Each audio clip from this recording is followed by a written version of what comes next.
이런저런 채널을 통해서 난세 일기를 알게 되시고 저한테 응원한다는 댓글을 남겨주시는 모든 분들께 다시 한번 감사하다는 인사 드리고 싶습니다.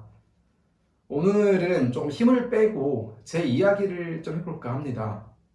채널에서는 이제 만나러 갑니다. 또 다른 분들의 영상을 통해서 대충 제가 뭐 하던 사람인지 알고 계신 분들이 많지만 또 제 채널에 새롭게 구독을 눌러주신 분들은 제가 왜 북한 쪽 이런 뉴스를 중점적으로 하는지, 제가 또 왜 유튜브를 시작했는지 잘 모르시는 분들이 많이 계시기 때문에 한번 제 이야기를 한번 해볼까 합니다.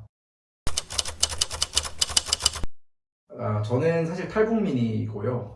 그리고 한국에는 2012년에 왔습니다.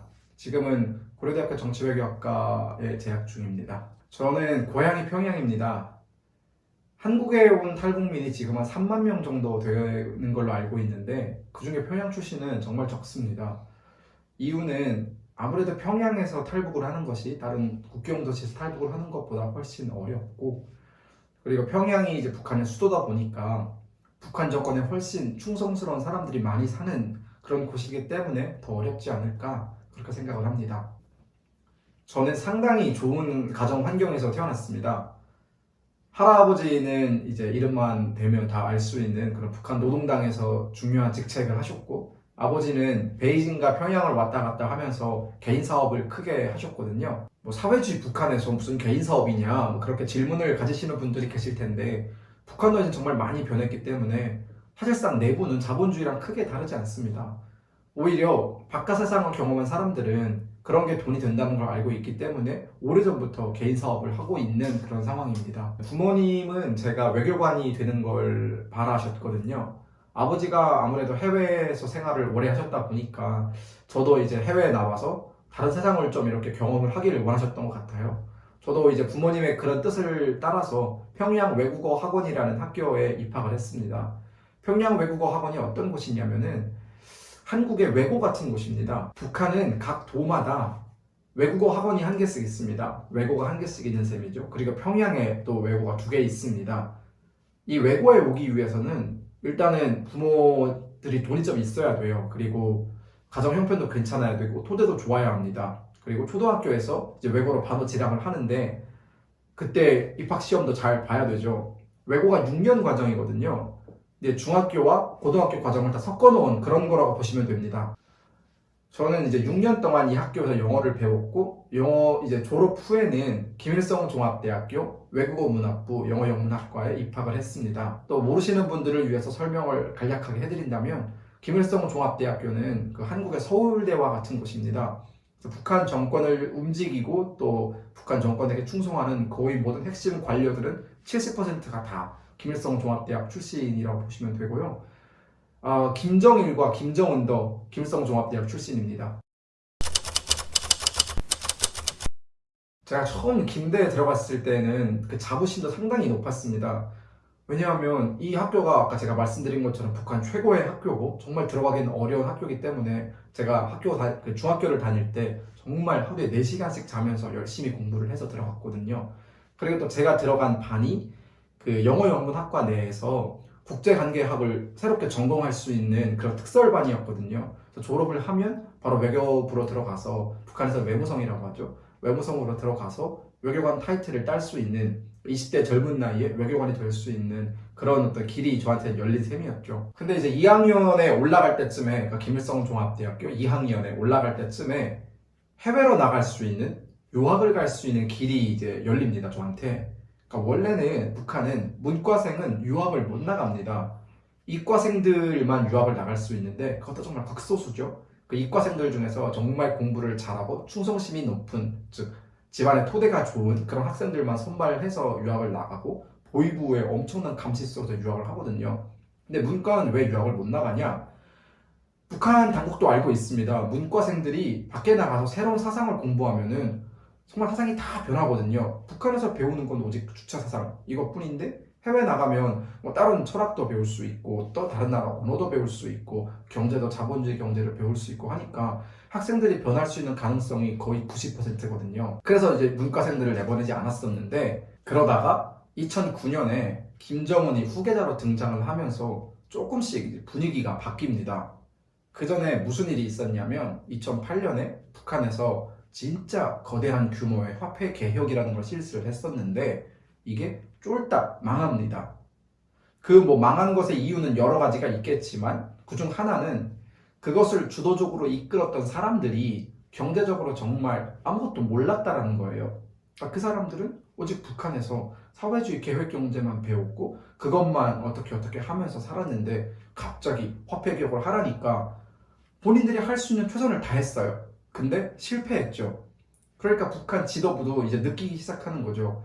세상은 정말 빠른 속도로 변하고 또 북한도 유엔의 대북 제재다 뭐다 해서 그 속에서 살 길을 찾아서 무역을 해야 되는데 그것을 실질적으로 할 수 있는 그런 능력을 가진 사람들이 전무했다라는 거고 또 다른 나라 시장 경제라든가 뭐 다른 나라 무역을 할 때 뭐 어떤 국제법이 여기에 통용되고 그런 것들을 전혀 모르다 보니까 북한도 우리가 발전하기 위해서는 이걸 다 알고 있는 새로운 인재들이 필요하구나를 느꼈던 겁니다. 그때부터 이제 슬슬 문과생들 속에서 특히 외국어를 전공했거나 뭐 경제나 무역을 전공한 학생들 속에서도 유학을 내보내자라는 그런 분위기가 북한 정권 내부에 이제 불기 시작했던 거죠. 이제 그 논의가 2009년 9월쯤에 최종 결정이 났고 공고문이 각 학교들마다 떨어집니다. 그 유학을 나가는 조건이 있습니다. 근데 조건이 뭐냐면 유학을 나가는 본인의 부모 중 한 명이 반드시 그 유학 체류지에 그 유학생이랑 함께 살아야 합니다. 그리고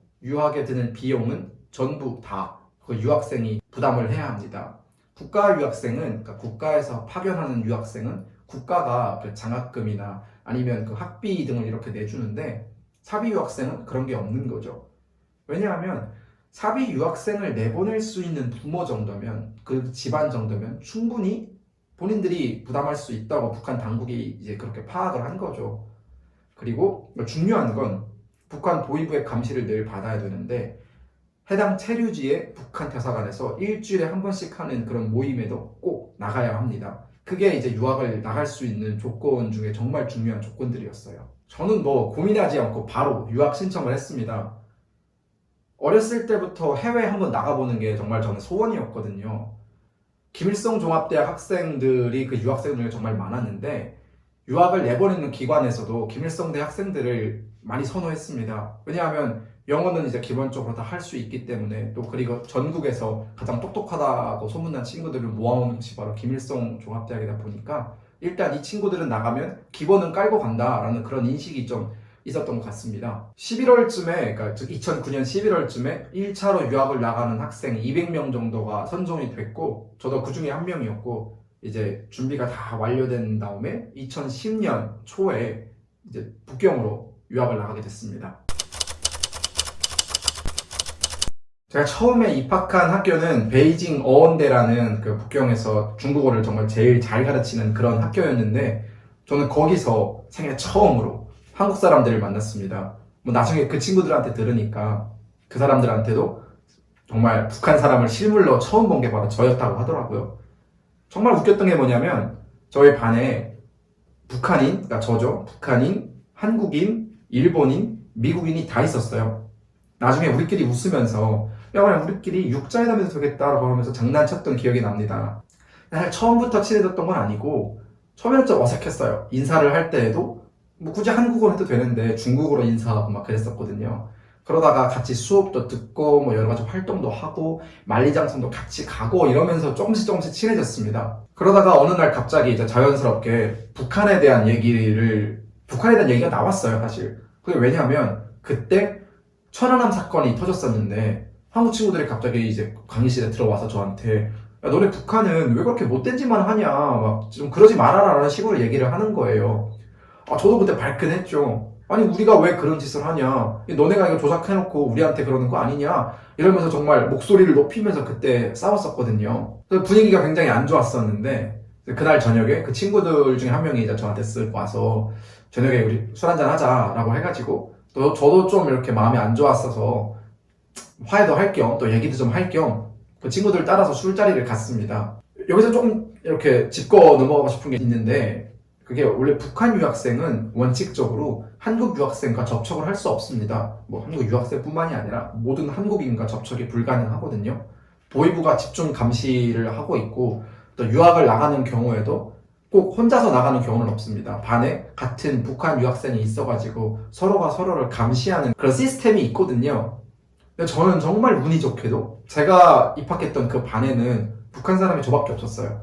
제가 누구를 감시해야 될 필요도 없었고 저를 감시하는 사람도 없었습니다. 그리고 뭐 속된 말로 저희를 감시하는 보위부 요원보다 저희 아버지가 더 힘이 셌기 때문에 저는 크게 그 보위부 요원들을 신경 쓰지 않고 제가 하고 싶은 대로 했었거든요. 그래서 사실 그렇게 술자리도 갈 수 있었고 또 한국인 친구들이나 뭐 미국인 친구들과 친하게 지낼 수 있었던 겁니다.